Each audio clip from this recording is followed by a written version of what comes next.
মেয়েরা যারা মাথায় কাপড় দেয় না, বিশেষ করে মেয়েরা হিজাব যারা করে না, কিয়ামতের ময়দানে এই মেয়েদের এক একটা চুল এক একটা সাপ হয়ে তার শরীরে তার মাথায় দংশন করতে থাকবে। নাউজুবিল্লাহ।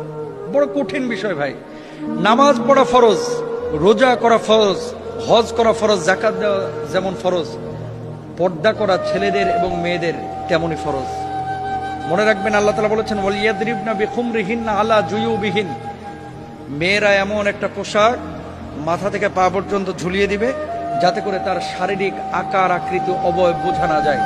আজকে সামান্য একটু ফ্যাশন করার জন্য, নিজেকে জাহের করার জন্য, প্রেজেন্ট করার জন্য, মানুষের সামনে আমার সিল্কি চুলগুলোকে প্রকাশ করার জন্য আজকে আপনি যে পর্দার খেলাফ কাজটা করতেছেন, এই সিল্কি চুলগুলোই কিয়ামতের ময়দানে এক একটা ওই রাসেল ভাইপারের মতো আক্রমণাত্মক হয়ে যাবে।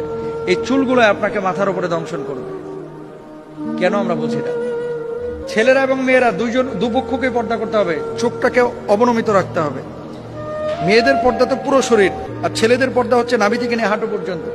এই অংশটা যদি এক চুল পরিমাণ কেউ খোলা রাখে, আল্লাহর আদালতে তারা দাঁড়াইতে হবে। তো মেয়েরা মুখমণ্ডল, হাতের তালু, পায়ের পাতা এগুলো বাড়ির মধ্যে খোলা রাখতে পারে, আর বাইরে চেষ্টা করবে পুরো হিজাব মেনটেন করে তার সৌন্দর্য যাতে করে প্রদর্শন না হয়।